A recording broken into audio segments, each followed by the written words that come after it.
We brought in a 1970 Dodge Challenger convertible, 318, plumb crazy car. Neat car, rusty car, rough car. I had made a deal with the gentleman who owned the green 70 RTSE to restore it. At the time, I felt I could probably restore it. Over the years, we've been moving the car around, waiting for it to get into queue, waiting for it to get into queue. And every time we move the car, it weighs a little less because of the rust. Something shakes off of it. I was really worried about its ability to be restored. Worried enough that I had Tony D'Agostino, when he was out here, go around the car and try to give me an objective, optimistic, if you can, view of the car and should it be restored. I know he says it's a rough car, but still, it's a E-body convertible is the #1 desirable type car. To make things even tougher for me to make that decision, Brian, when he was out doing an interview for the RTSE, he talked about that car and what that car meant to him and how it had been a part of his life. My name is Brian Landsberg. I'm from Wadsworth, Illinois.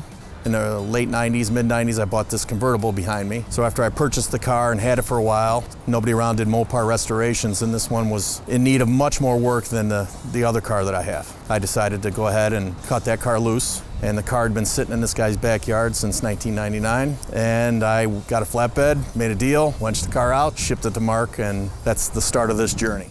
You know, it's a sad fact that we can't save them all. I wish we could. You see all the cars in here? We're gonna save all of them. I wish I could save everyone in the world, but we can't. It's a sad fact. We just can't save them all.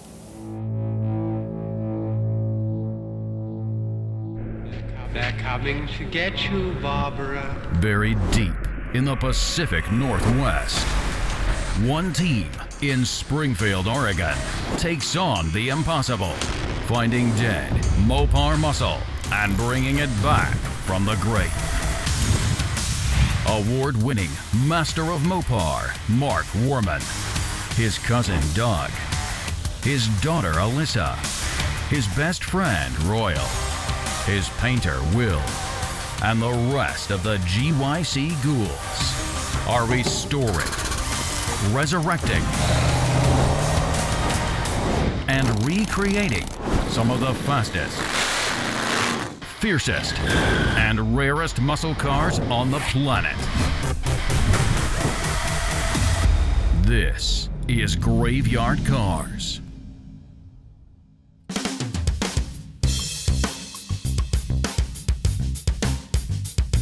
Okay. So the steering wheel horn. Steering wheel, I don't know if it'll clean up. You've cleaned up a lot more wheels. If that's, it's not cracked. No, believe it or not, the wheel doesn't matter. Because you can put that other piece on another wheel. No, I know, but I'm just wondering how the overall shape of it. The wheel is worthless.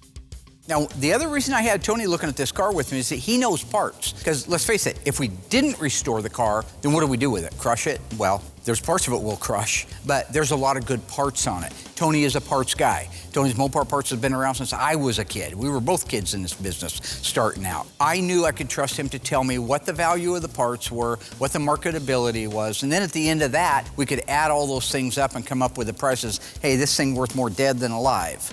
Outside door handles, this one's in really nice shape. I know they make the new ones now, so is it same thing? I sell NOS pair for $165. So it's worth 50 bucks for a pair of used ones, maybe 25?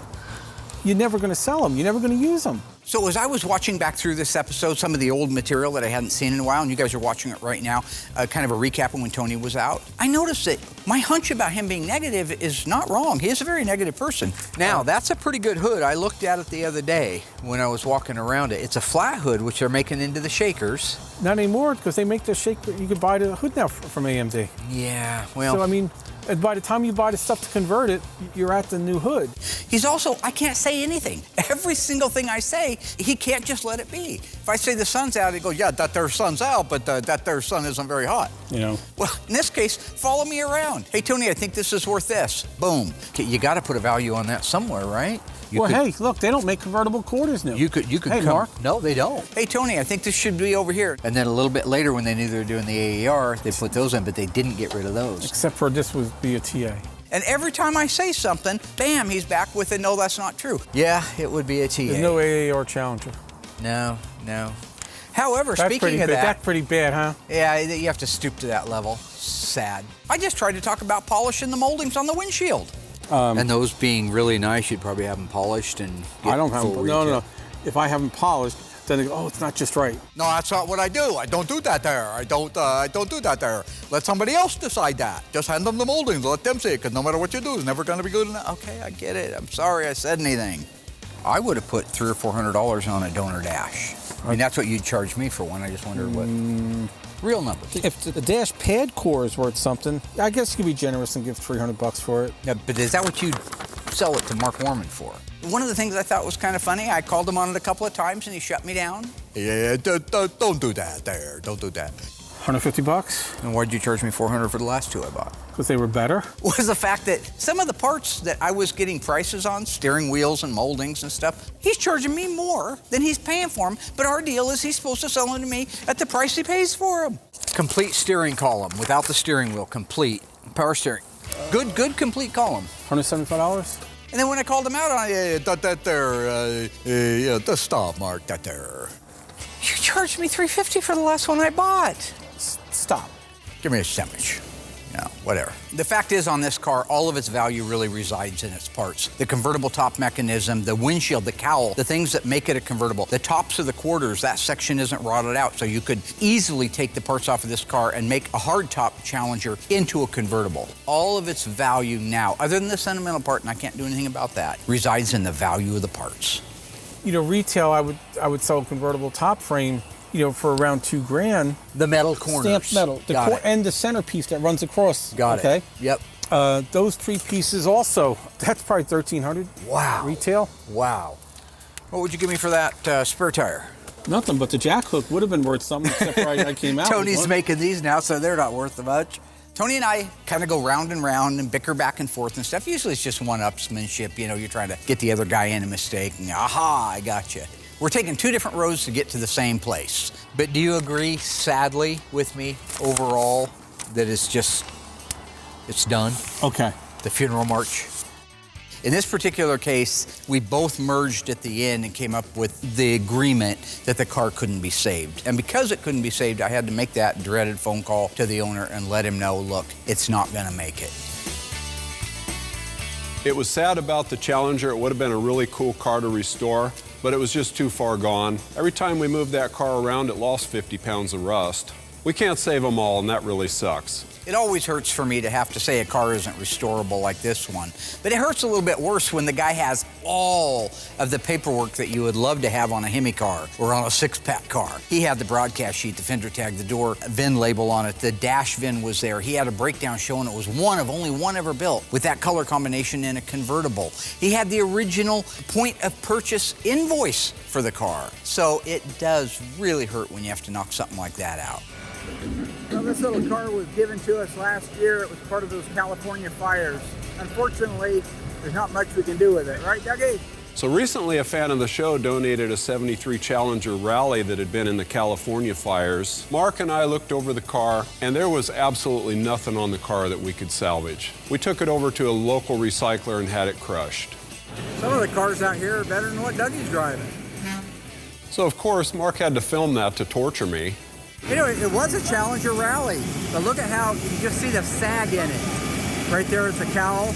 That's how hot that thing got. It sagged in the middle. It's just toast. That's ridiculous. I do that just to torture Dougie. There it goes, Dougie. Like I ain't got something better to do than torture Dougie. Yeah, I do it partially to torture him. There goes the hot rod. Oh, man, it was hot, wasn't it? Burned some marshmallows in that That was car. nicer than your Cuda when you got rid of it. Yeah. Yeah. That was better than any car I've ever owned. All those look better. But I also do it because I make it into a little 3-minute video. Bye-bye, little Challenger. I put it on our Facebook page, www.facebook.com/Graveyard Carz, and I get paid. I monetize it. Bumps and burners, nice little earners. Cash. Krugerrands, as they said in Lethal Weapon. Money.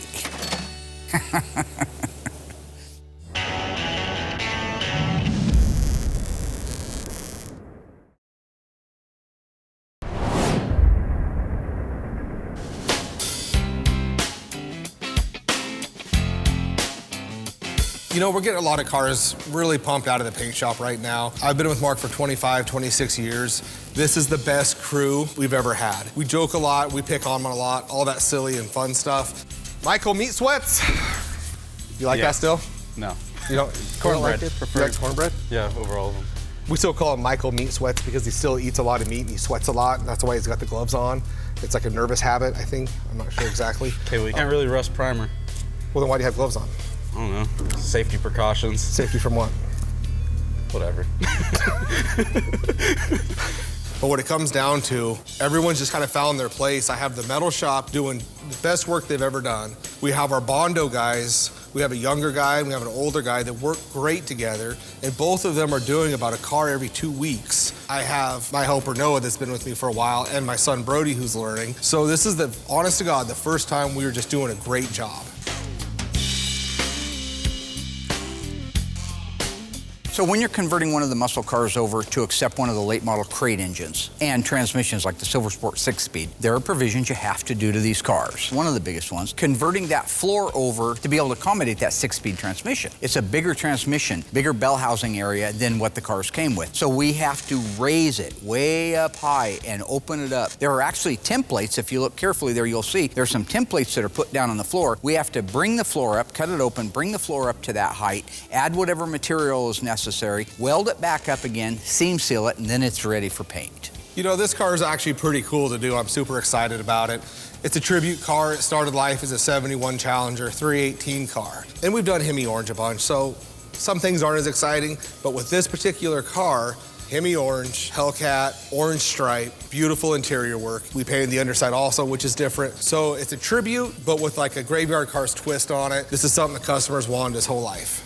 I do not mind doing tribute cars as long as everybody in the world, those at home and those are the people that are buying it, know it's not a real car. The original car we're basing this one on was actually a 446-pack 4-speed 71 Challenger RT. EV2 Hemi Orange with the orange side stripe. It's actually in the book, the orange longitudinal stripe. So when this car is done, you compare it to the pictures that the guy sent me that we're building the car for of what the original car looked like. It should be an identical twin. And to me, I think that's just the coolest thing. There's only one of those other cars, and some guy, I believe he's in Canada, owns that one. This is going to be another one. The big difference is it's going to have the Hell Crate 707 horsepower engine in it, like we put in our Hellbird, the Superbird.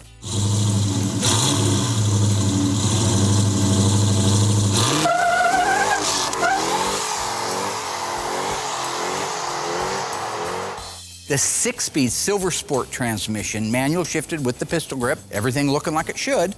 First gear, second, there's the supercharger kicking in.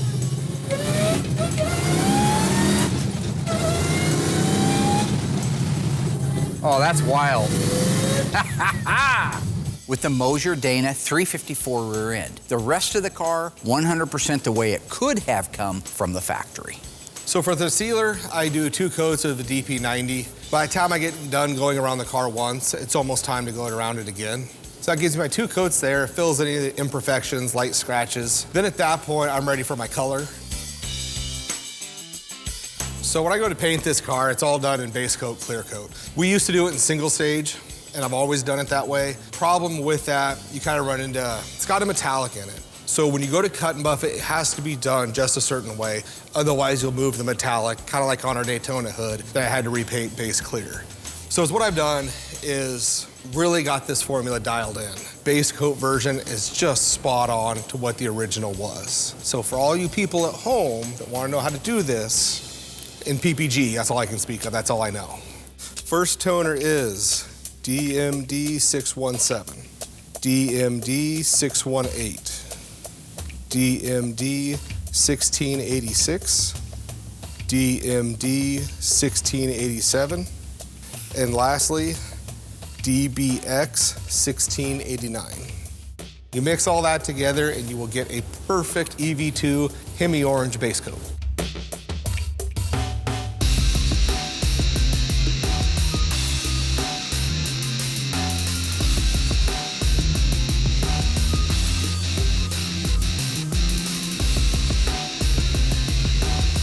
See it?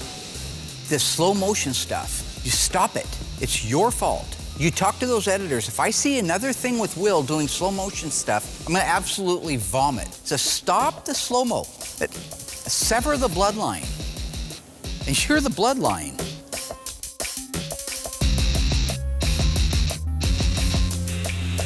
base coat version of this, you're looking at 5, 6, 7 coats. Takes a little bit, especially that DP90's black, so orange over black takes a little bit longer to do. Then once that process is complete, I grab the DCU 2002, put 3 coats of clear on it, and we're done. On this 1971 Challenger, we've got the engine compartment all painted, looks beautiful. We still have all the jam work to do inside the trunk, inside the cab, because Mark told me the wrong color to paint it to start, so I got to go back and paint it the right color. Engine compartment's done, the cab is done. We're gonna get jammed out. There's your dinner, As soon as I just want to get through my day. This is that Zagnut I'll have Shane bar. come over, Eat the Zagnut hang the bar. fenders, hang the doors, hang the hood, what you're feeling like. kind of do like a final fitment type thing. You remember? And then at when, that in point, 48 I'll do a hours, final block. We'll get the when they whole get in the entire big thing fight at the painted. end, and old Nolte's saying, your boys came Then once and it's saved painted, your ass when they I'll did. have Noah come over, No, get the cut that's and buff your character. done. You're Once the the one cut that and buff says is that. done, we'll push You it over. say, I was about to We'll get your push it ass, over. Gates. After you throw them in the We'll garbage. push it over to assembly. I've noticed with these movie references, he's always like, the number one. He's the cool guy, the hero, whatever. And I'm like the villain or some other things that I can't repeat. But I'm always seem to be lesser than him in these movie roles. You ever play roulette? Always bet on black. I'm Axel Foley. He's Victor Maitland. Lethal Weapon. He's Mel Gibson. He's coming out of the smoke on the motorcycle with the fog machines, and he's great, and it's all good. And I'm like Gary Busey. It doesn't work out. He's got some cool moments, when they held the fire to his arm, but then he got killed at the end. I think one time I'd like to maybe be the main guy, He's Mr. Joshua, all right? I'm Mel Gibson with the nice ass drinking the beer naked in the trailer with my dog down on the beach. Okay, that's me, all right? He pushed Amanda Hunsaker out the damn window, for all I know. Why can't I be Jack Nicholson from A Few Good Men, and Mark could be like Demi Moore? No. I'm Colonel Jessup. You saw the animation. There's a whole animation where I'm actually Colonel Jessup. You want answers? I think I'm entitled to them. Do you want answers? I want the truth. You can't handle the truth. Son, we live in a world that has colors. And those colors have to be mixed by men with paint guns. Who's gonna do it? You? He's just jealous. You don't get to flip the script like that. And I'm gonna be what, Demi Moore? That's ridiculous. I'm Kathy. If anything, I'm Kathy. He says, I'm tired of you treating me like this, and I want to go somewhere nice to eat. And Kate says, yeah, you're right, I'm hungry. And he puts the money in the machine, he pulls them out of his Zagnut bar. I didn't have a Zagnut, it's a protein bar, but So is what's really cool, like we talked about in season 14 and the start of this season, is I'm one producing. thing about me is I I'm fight producing dirty. the show now. Boom, and I hit you in the head. So I can just shut this down at any point. So Pete, go ahead and cut. Shut what down? You're not in Caleb, charge of anything. Caleb, go ahead and shut What are you audio. doing, convict? And we're good You're about to for go this back bit. to prison, convict.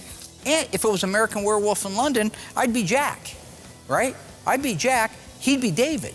I'd be the guy who got victimized by some wild-ass sociopathic wolf, bloodthirsty damn thing, tears me to pieces while he's running. Not walking away from helping me, running. Hero, villain. That's why I went back to haunt him later. Oh, excuse me. We've cut. Yeah. We've cut. 48 hours, convict.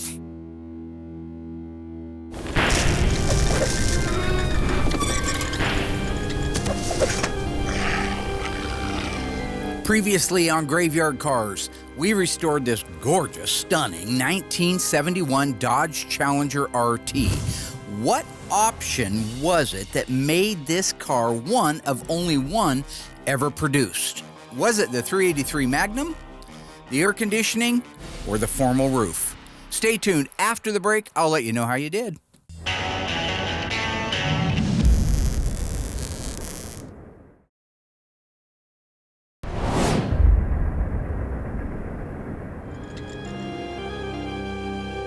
All right, ghouls, welcome back. How did you do on that one?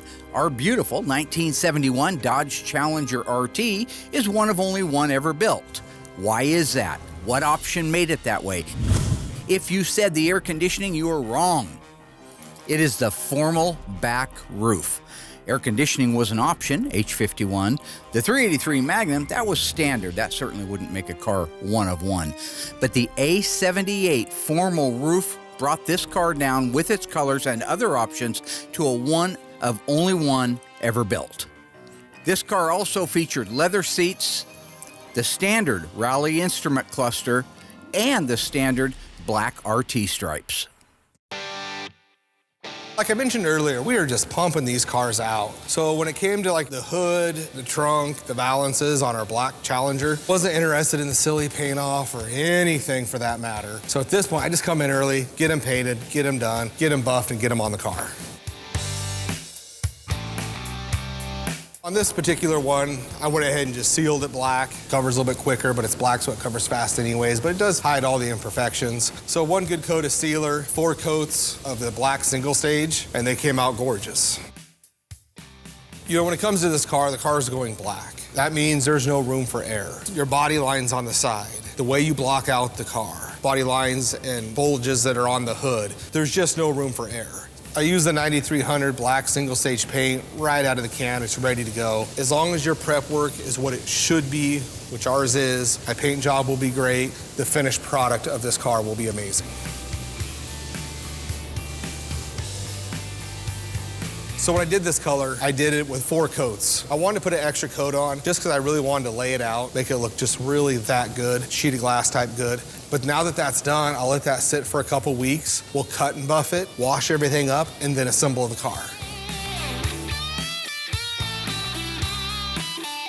One of the things that the guy wanted to do that the original car did not have on this Challenger was he wanted the bottom of it painted. That's a lot of work. It's an enormous amount of work. By the time you're done going in and out of all the crevices, getting them prepped, getting them sanded, then getting them painted, cleaned up, and ready to go, you could have 100, maybe 200 hours doing the bottom side of this car. So when it came to shooting the underside of our orange 71, it was a little trickier. A, the prep work has to be just like the outside of the car because you are painting it. 2, it's a little bit more challenging because there's a bunch of cracks and crevices that can very easily miss, so you really got to take your time on it. And the third part about this is you don't cut and buff it. How it looks when you hang your gun up and walk out, it needs to be perfect. You're not going to get in there and do all that buffing where you can't reach. So it's more technical, more time consuming, but the payoff is huge because it's going to look amazing. It's not that we're not used to doing paint work on the bottom of a car, but when we do it, it's usually to emulate the factory dipping process. So if you go back to Brett Torino's gorgeous, one of 2 ever built 1970 Coronet RT convertible 426 semi 4-speed cars, that one got painted the gray, the factory simulated gray on the bottom. Then when you paint the outside of the car, the color just blows in on it. Very natural, very OEM looking. Cindy D'Agostino 70 Challenger RT, we did the same thing. We've done it a few times. The nice thing about that primer that you're putting on the bottom is a flat, maybe an eggshell at best. So you don't see all the sand scratching, all of the problems that you will through a metallic paint job. So the bottom of the car, when you're painting it with body color, in this case EV2 Hemi Orange, it has to be prepped as well as the outside of the car.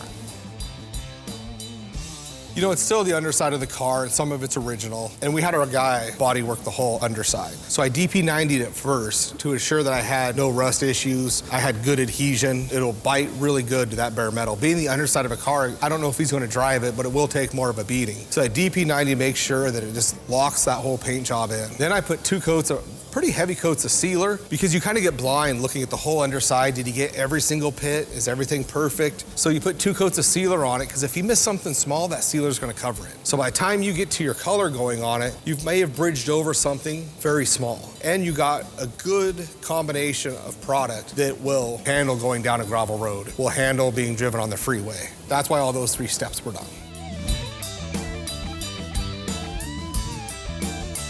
Since we're not cutting and buffing the bottom of this car, I can do it in single stage. I can get it covered in 3 coats. I'm in there half the time, and as long as it's prepped right and you take your time, it'll come out not needing buffed, which it did.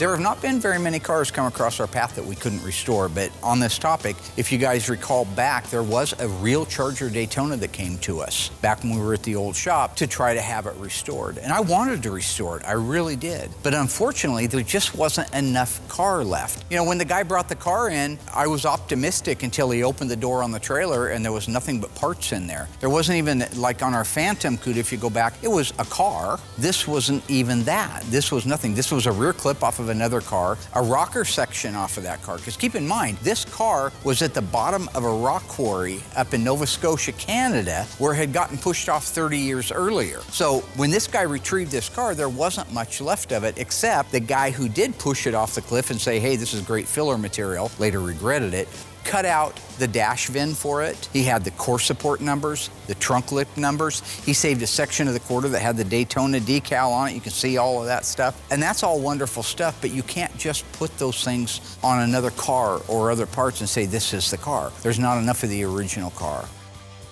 Where's the rest of the car? I just think he took the wrong exit and was supposed to go to the scrapyard. Another great thing about when you watch back through some of this old footage is it reminds me how much I hated Darren. Is there anything really to start with? That's, I think, the bottom line here. What do you start with on this car? Just like with Brian's car on this Daytona, I actually conferred with Tony D'Agostino on that one. I called him up and I sent him a bunch of pictures. We looked at the pictures in real time together. He agreed with me. It's just not a complete car when it's done. Basically taking the numbers off of one and putting it on something else, and we just don't want to do that. So that car, unfortunately, also had to get knocked in the head.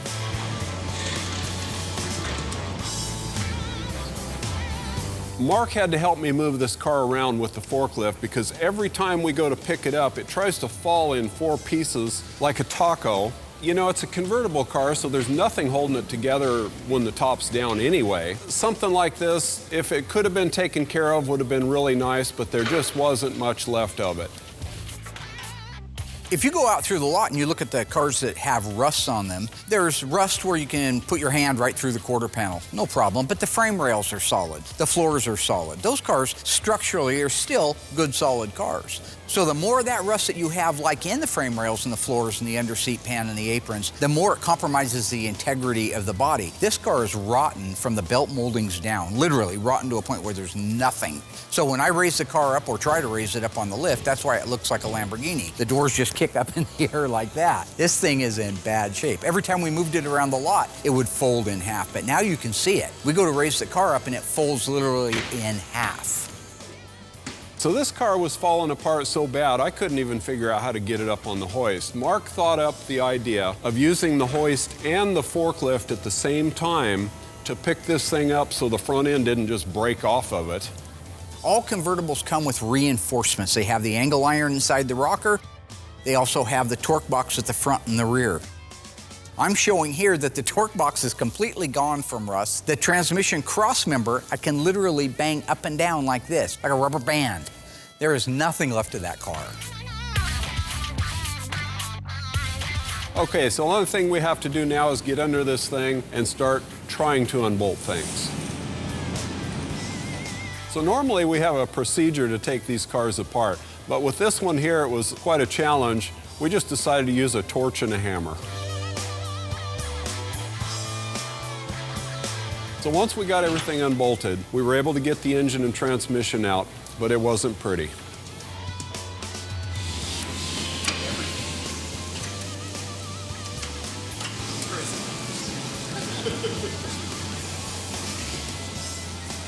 So basically, Mark gave me a list of things to save, but it wasn't much.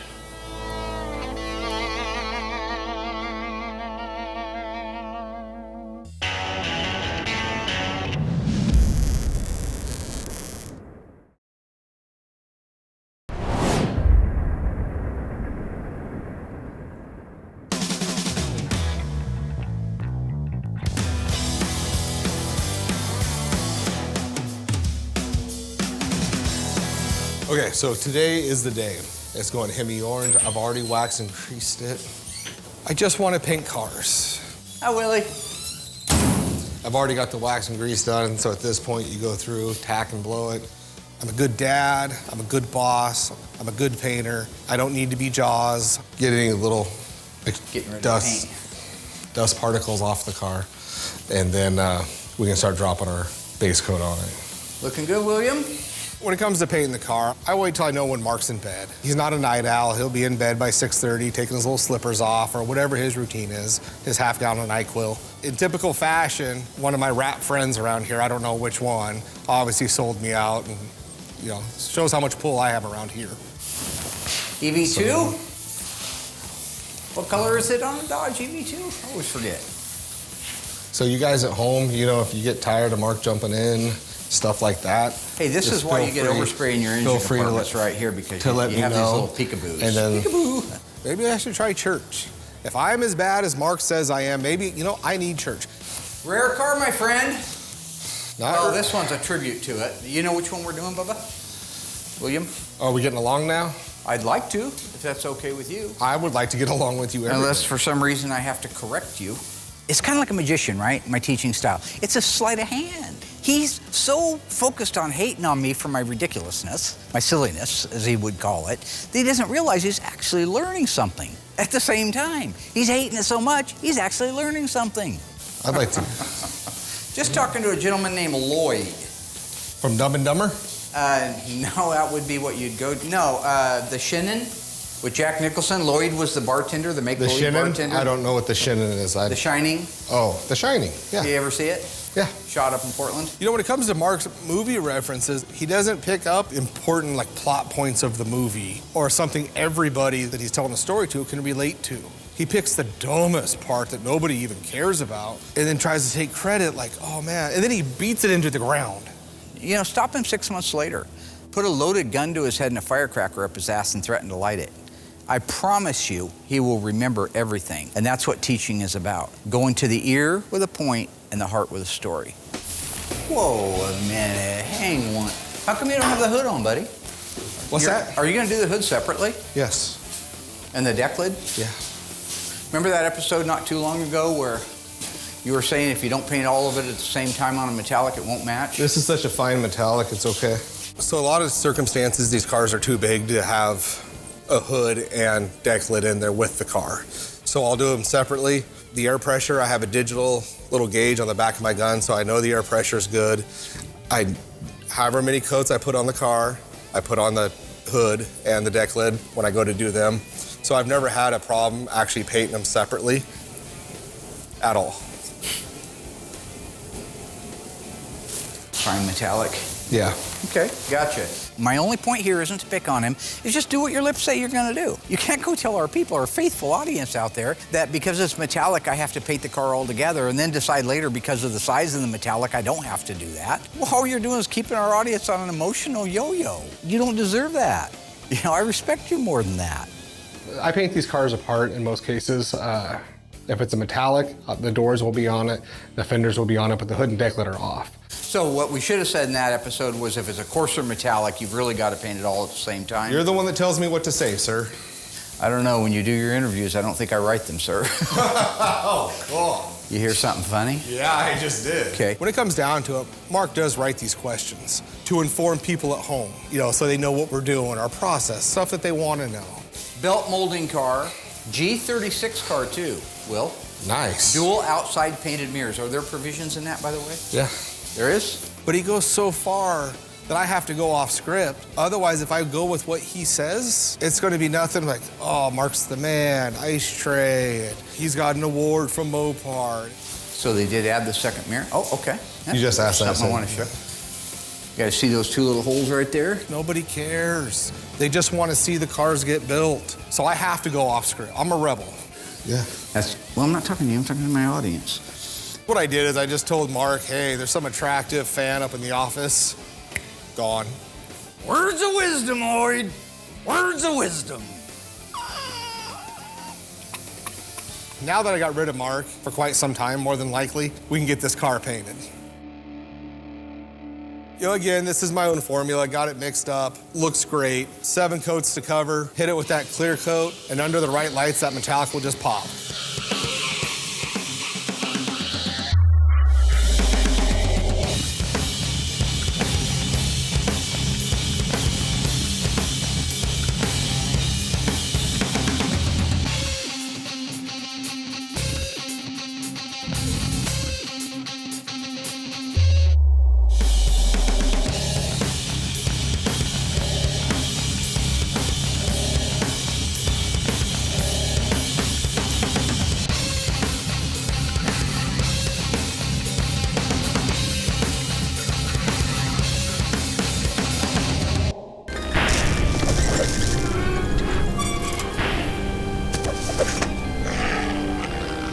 Previously on Graveyard Carz, we rebuilt, reconstructed, and restored this stunning 1970 Cuda 440 6-barrel 4-speed. True or false, you could not get the shaker hood in 1970 on a 440 6-barrel Cuda? If you think you know the answer, stay tuned after the break. We'll let you know how you did.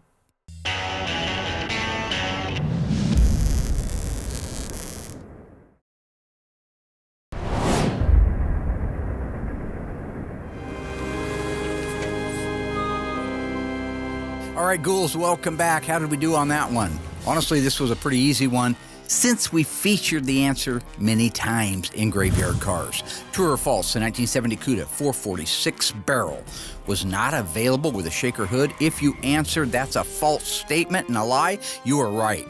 Absolutely it was. In fact, the shaker hood on the 70 Cuda was an available option with the 340, the 383 HP, of course, the 440 6-barrel, and the legendary 426 Hemi.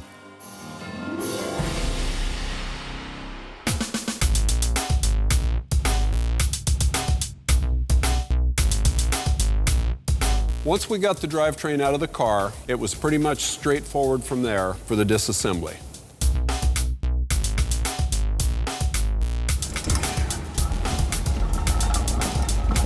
This is classic Dougie right here. This is what I'm talking about. Peering inside of it, pushing it out into the middle of the aisleway. He spots me, yells at me, "Hey, Mark." Mark! I come running down there because I think something's wrong, right? He shows me, he holds a flashlight up and he says, "Look." What is it? I thought, well, maybe a critter's in there or something, you know? Gas. Can you see that? Yeah, it's gas. Yeah, well, it's half full. Yeah, it's a gas tank. Yeah, well, it's dangerous. It's flammable. Maybe even explosive. It's a gas tank. I don't get the question. I could have blown myself up. Mark?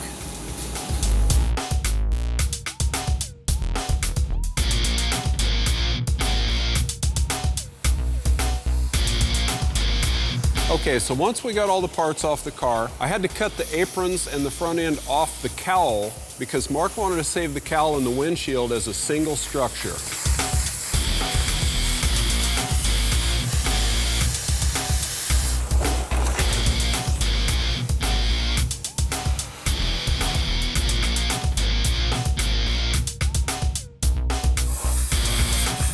So we did the same thing at the back. Mark wanted to save the unique convertible mechanism in the back of this car, so I cut it right across at the rockers.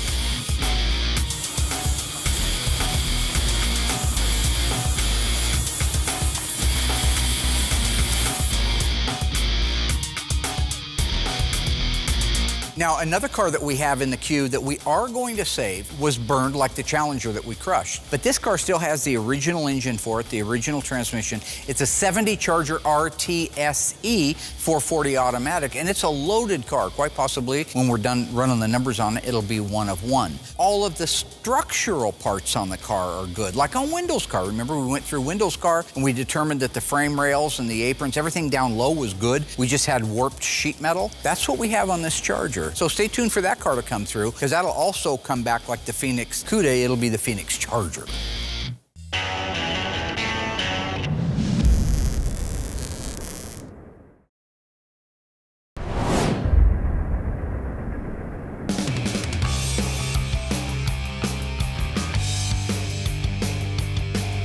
You walk the camera light across this thing and across the roof. In the camera, it looks shiny.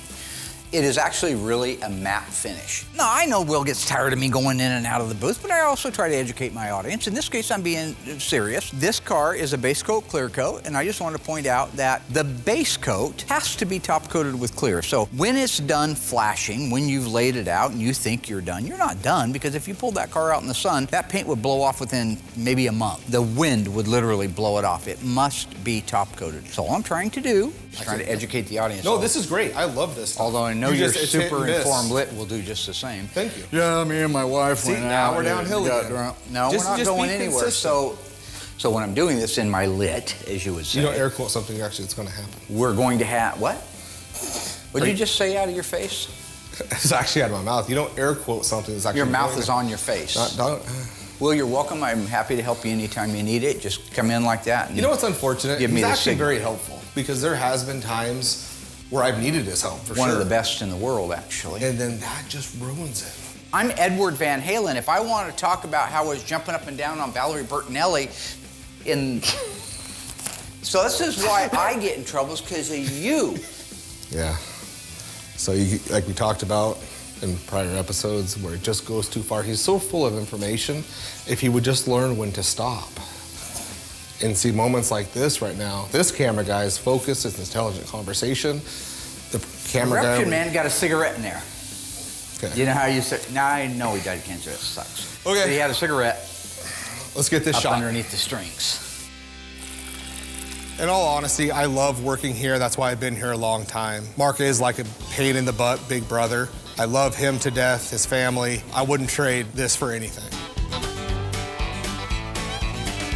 So I do 3 coats of the DCU 2002 clear, and it's a thick product, so 3 coats is almost like 4. As far as in between coats, stuff like that, it depends on what the temperature is, you know? It does change. I like to go by feel. You know, I'll kind of go touch the paper or plastic, and that'll tell me when. Usually it's 20 minutes to 30 minutes before it's ready to go again. But I like to keep the booth around 70 because I like to paint the layout. Just take your time. Just be cool. Put your coat on, let it move. Do the same thing 3 times. Then I'll let it sit about 90 degrees for a couple hours. Then at that point, I'll run a bake cycle on it. Because I have found before, if you try to run a bake too soon, you'll kind of glaze over the top and it'll solvent pop. I let that whole paint job just take its time, and Noah thanks me for it later when he's got to buff it. If you were to kick the person in the pants that was most responsible for your troubles, you wouldn't sit down for a month. And that is Theodore Roosevelt. Teddy. They called him Teddy. It's Theodore Roosevelt. I don't even know if he had a middle name.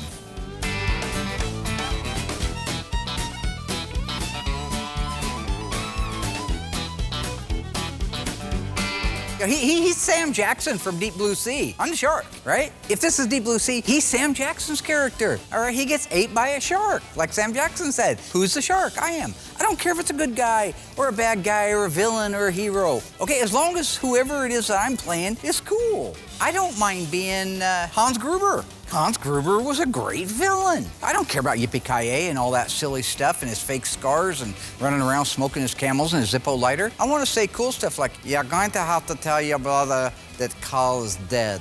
That's cool stuff. I must have missed 60 minutes. What are you saying? I don't care.